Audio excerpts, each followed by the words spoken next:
everyone, my name is Linda Jenkins and I am the owner of Fast Lane Transport. I'm here today to talk to you about our four-day journey. We're on our second day of the 4 days. Today we're going to be looking at videos and podcasts. We're going to look at the challenges of each and the different ways that you can use and implement those into your networking endeavors, building your audience and such. So without any further ado, let's go ahead and get started maybe. The types of videos is the first subject we're going to be discussing, and you have several different types of videos that you can do. We have our live videos, and these are the 5 must-haves if you decide to do live videos. This is like creating your channel for YouTube and your following for Facebook and stuff like that. If you're wanting to put together a professional business page, so that your customers or your clientele can actually see you and, become familiar with what you are offering. The first thing that you want to do is have a trailer video. Now, a trailer video is a video that gives you an introduction to your site. The next is a stats video. Now, a lot of people may not know what a stats video is. A stats video will, tell the audience about the general specifics of your industry, whether it's in transportation, travel, whatever area of expertise you're having, hairdresser, any of that. Another thing is a customer success story. So after you have built your following a bit and you actually get followers, and then you also get supporters. Now, there is a difference between followers and supporters. A follower basically just follows you and hits like and everything else. A supporter will actually buy your product, they will review your product, they will share your product and tell others about it. Now, when you find an actual supporter that you really, are melding well together with, you might ask them to give a customer success story and have it videoed, have them video it to the best ability that they can, and then you go ahead and implement it into your website or your web page, maybe even a landing page if you're trying to sell a particular product. Another thing is a question and answer video. Now, this is a lot of times it's overlooked. It's where you do a live feed with your audience and you actually have them ask you questions and you're answering them about your particular product live during the event. So that's a really good thing to do because it gets to the nuts and bolts of your organization with potential clients that you may have. Another one is a tutorial video that's similar to what I'm doing here, or it might be going into exact specifics of a program that you've developed or an application that you've developed for sale for an iPhone or for an Android. There's 5 different types of styles. Well, there's actually many more, but on a pre-recorded video, there's basically 5 different styles that people use. One is, of course, the training how-to videos. Another is the documentary, and that would be, think about PBS and stuff like that. A lecture video would be, like a writer or maybe even C-SPAN, where they're giving speeches and stuff. A sales campaign video, that's like when you're kicking off a new event and you're trying to build your audience for attendance. Those, really work well if you do the right formatting. Live broadcast. Live broadcast is, basically where you've gone live on Facebook or on YouTube or any other platform that allows it. Now, you can also do a live broadcast of a pre-recorded video, which is similar to, you tell the introduction, think of like a newscast, like MSNBC or something like that. during the entire broadcasting event of today's news, they will be queuing up pre-recorded videos, but they're actually doing it live. Which format should you use? Well, that depends on what your video is going to be used for, what your audience is, what they're looking to gain from it. That's normally the normal methods you need to use is dependent on what your customer base is. Now, a lot of people like to say, okay, well, if I'm going to be doing uploads to Facebook or YouTube, Dailymotion, other places like that, what format should I save my video in so that I can upload it to the easiest format available for the end user to be able to view it? For those types of things, the best thing is going to be, or the best format is basically going to be the MP4 or the FLV or the WMG file extension. So just keep that in mind when you're getting ready to save your video so that it will upload correctly for you. The next thing we're going to look at is types of podcasts. There's several different ways that you can do a podcast. We're going to go over two of the ones that I like best, and then we'll discuss some other platforms that you can do your podcast from. Now, by all means, this is not an all-inclusive list. It's just what my preferences are. You may have others, and if you want, just leave them in the comments section. It's okay. The one that I like best is Anchor, and the reason why I like Anchor is because it's a totally free hosting service. Now, did you hear that? It's totally free for the small person, small business. That's something that is very, very good for us who are on a tighter than normal budget. So Anchor has a free hosting service. Some people like to consider them the advanced Snapchat for podcasts. That's kind of how they originally started, pushing their product. But since then, they've come a long, long way. You can create shows and call-in shows. What I like best about it is, other than the fact that it's free, is that your comments can be left in voice format.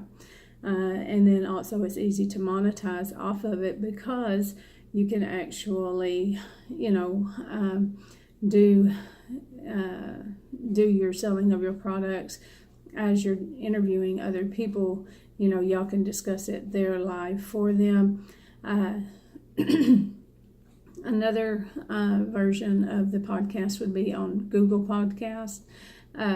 It provides offline listening. It's as simple as using your Android, just like what you normally do if you have one of the new Samsungs or anything like that.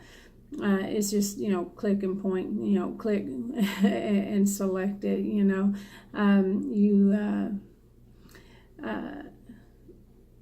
You have to know, though, that this is Google's first attempt at dedicated podcasting. So there's a lot of functionality that we would like to see implemented or brought into the actual application that hasn't made it in there yet. But, they're like everybody else. They're starting out and they're learning what works and what doesn't. So, give them a little slack on that. It is easy to download, but there are no auto downloads for the most recent podcast. In other words, say that you subscribe to a particular podcast, you have to actually go out there and download it every day instead of setting up a schedule that says, oh, every day I want you to download this at, whatever time. Say they're finished and they've uploaded the latest one by 3 p.m. and you wanted to set up a scheduled routine for that. You can't really do that on Google Podcast. At least not that I've seen. I might be mistaken. Other platforms that you can do similar podcast, iTunes, Spotify, Stitcher, Skype, YouTube, Facebook, Twitter, WordPress. And there's many more. I mean, I'm just like giving a a big overview of what you might be able to use to do your podcast. Other facts that I've learned from researching podcasts. Now, this would be the bad or the things that could be improved on, either by you or by the manufacturer of the application for the podcast that you're using. Some of the things is that normally these podcasts are always done live, so people hear your mistakes in your breathing. There's no editing, or you can edit, but then it sounds so choppy, it's really not worth the effort. Everybody knows you're human. Speak as a human, don't speak like you're a robot. Another thing is don't worry about your equipment. There's a lot of ways that you can improve your podcast, but usually people on the on podcast that are listening to what you've spoken about, they're there for a very quick review. They're listening to like a live radio show or their music or, whatever it is that you're speaking on, or, your competitors, they're there and they know it's not going to be, 100%, because this is where people start their business. There's like their first contact with the actual end client. One of the things that people don't take enough time is setting up an RSS prior to their releasing of their podcast.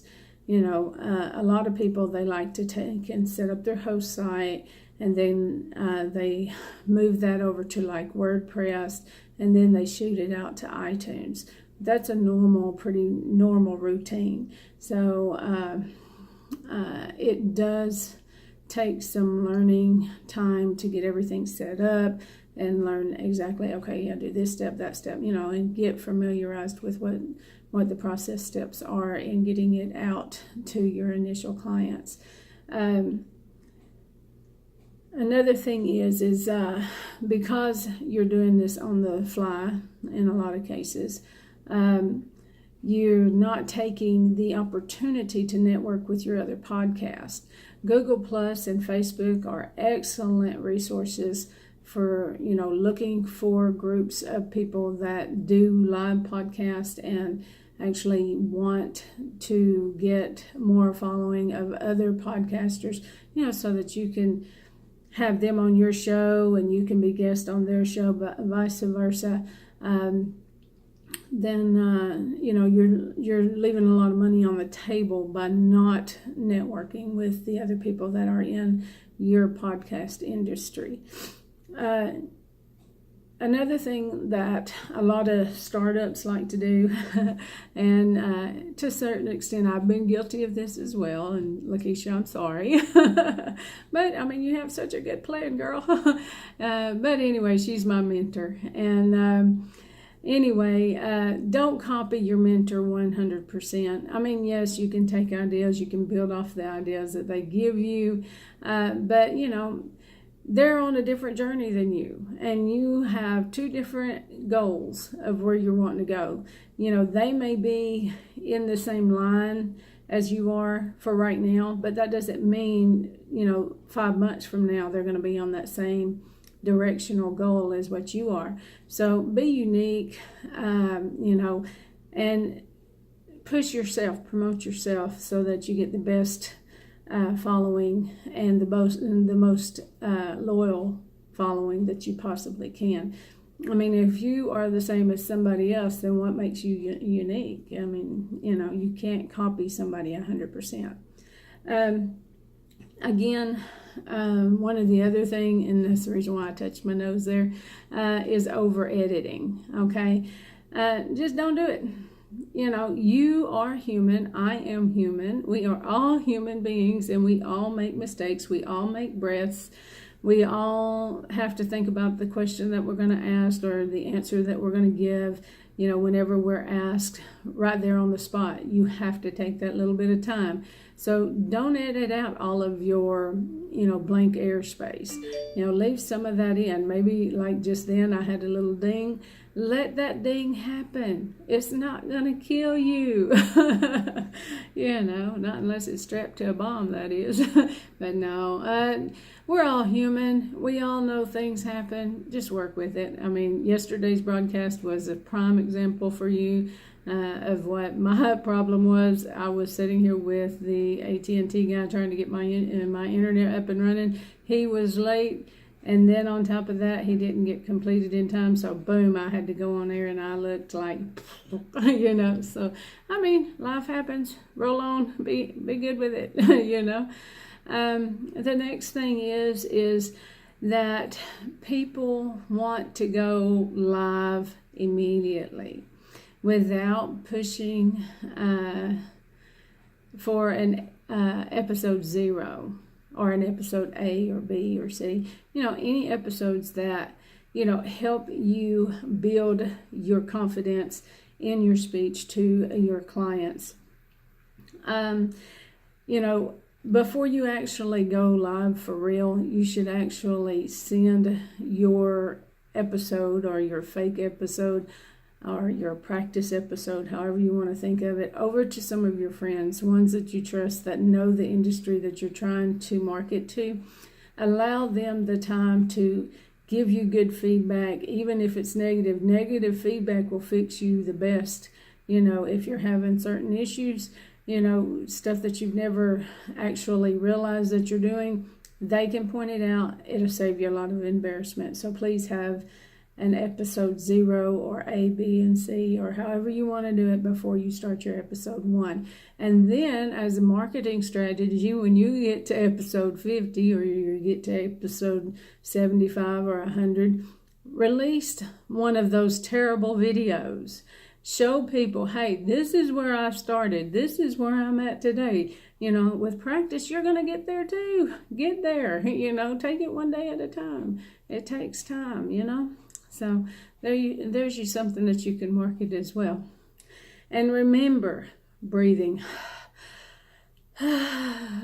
Breathing is a natural, normal function of the human body, so please remember to breathe. Don't try to just zip right through it, where somebody goes, what in the world did they just say? They passed by me so quick I couldn't see myself, But anyway, just remember to breathe and take it for, what it is. Breath is breath, and we all need it to live. Now, let's go over the research I found out as I was reviewing videos. Some of the things that you want to try to avoid when you're doing videos, okay? We all know we want our name out there. That's an obvious, that's a given. But what we don't want to do is use clickbait.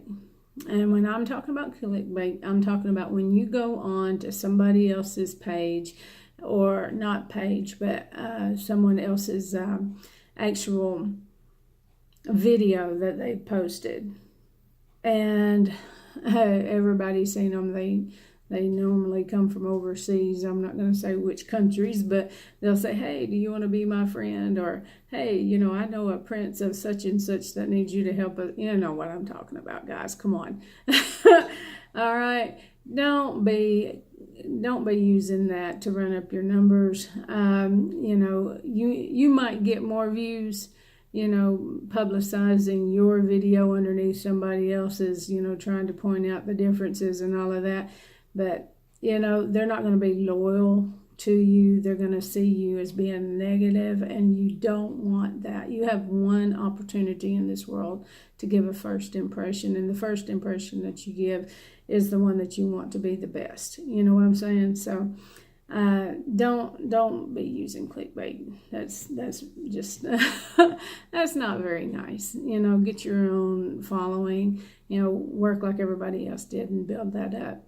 The next thing is don't have a boring introduction to your video. If you are doing a video You want to be excited. You want to be like, oh man, I have something that you just are not going to believe, hype it up. It might be boring as mud, but you come and you find a way to make it sell.